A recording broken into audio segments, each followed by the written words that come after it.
So hello guys, তোমরা অনেকে I আঁকতে পারো না, মানে আইব্রো থেকে আইলাইনার সবই করতে পারো, বাট কেউ এই যে মুনিটা হয় ওটাই যদি ভালোভাবে না আঁকতে পারা হয় তাহলে কি করে হবে? চোখ, রিয়েলিস্টিক চোখ। তো চলো এখানে করা হচ্ছে। প্রথমে দেখো আইব্রোটাকে ভালো করে ডার্ক করে নেওয়া হচ্ছে, ঠিক আছে? তারপরে আস্তে আস্তে এটাকে পুরো ডিপ ডার্ক করা হলো, দেখলে? তারপরে করা হবে আইলাইনার। দেখো আইলাইনারটাও ভালোভাবে করা হচ্ছে, ডার্ক করে নিতে হবে, যতটা পারবে ততটা ডার্ক করবে। আর 12B পেন্সিল নিয়ে করলে তো আরও ভালো হবে, পুরো ডার্ক করে নিতে। এটা আমি 12B দিয়ে ইউজ করছি, ঠিক আছে? তো দেখো আমার নিচের কাজলটাও করে নিতে হবে, তাতে কি চোখটা একটু কাজল কাজল লাগবে, ঠিক আছে? তো এবারে চোখের মধ্যে দিতে হবে একটা বড় দেখে, এবার একটা বড় দেখে মন করে নিতে হবে, মানে যেটা আমরা দেখি চোখে বল হিসেবে আমরা দেখি, যেটা ওটাই রিয়েলিস্টিকভাবে না হলে চোখটা কিন্তু হয় না। তো দেখো ওটাকে ডার্ক করে নেওয়া হচ্ছে, ঠিক আছে? তো দেখো এবারে করা হওয়ার পরে নিচে আর চোখের মনে নিচের একটা ছোট্ট দেখে, মানে একটু মিডিয়াম সাইজের গোল দিয়ে দিতে হবে, ঠিক আছে? দেখো গোলটা দেওয়া কিন্তু আমার প্রায় হয়ে গেছে। হওয়ার পরে দেখো গোলটাকেও ডার্ক করে নেওয়া হবে, ঠিক আছে? ডার্ক করে নেওয়ার পর এবার সাইডে দুটো বল হবে।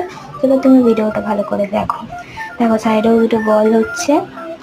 অবশ্যই সাবস্ক্রাইব লাইক তোমরা প্লিজ করো আমাদের, কিন্তু তোমরা সাবস্ক্রাইব লাইক কিছু করছো না, তো তোমাদের কিন্তু করতে হবে, নাহলে কিন্তু আমি ভিডিও দেবো না, ঠিক আছে? তো দেখো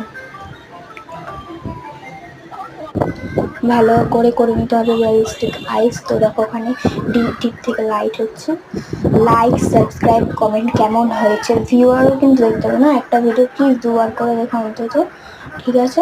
অনেক কষ্ট হয় ভিডিও করতে। তো দেখো এখানে আমরা করে নিয়েছি, এবারে হচ্ছে গিয়ে ডার্ক থেকে লাইট আবার স্মাচ করে নিতে হবে একটু হালকা করে হাত দিয়ে, কিংবা পেপার কিংবা হচ্ছে তুলো দিয়ে, কিংবা ইয়ারবাড যেটা স্মাচ করে নেবে। আমি স্মাচ করে নিয়ে আমি জাস্ট হাত দিয়ে স্মাচ করে নিয়েছি। হাত দিয়ে তোমরাও করতে পারো, হাত নোংরা হয়ে যাবে বলেই ইয়ারবাড দিয়ে অনেকে করে, তো ইয়ারবাড দিয়েও করতে পারো। তো দেখো প্রায় আমাদের আইসটা করা শেষ হবে, দেখছি। এবার এরকমভাবে ব্লেন্ডিং করে এবার আই ল্যাশটা করতে হবে, ঠিক আছে? তো দেখো এভাবে এরকমভাবে টানতে হবে, ঠিক আছে? তো দেখো আর একবার আমি আইটাকে একটু ভালোভাবে করে নিলাম। তো দেখো এবারে আমাদের কি করতে হবে, নিচের উপরে ওই আইল্যাশগুলো ভালোভাবে দিতে হবে, ঠিক আছে? তো সেটাও দেখে না কী করে করে, দেখো এভাবে দিতে হবে, ঠিক আছে? তো দেখে না এভাবে করে করে দিতে হবে ভালোভাবে। দেখো দেওয়া হয়ে গেছে। এবার নিচেরটাও তো দিতে হবে না, নিচেও তো আমাদের অল্প অল্প থাকে। তো ফার্স্ট অফ অল একটু বড় বড় করে দেবে।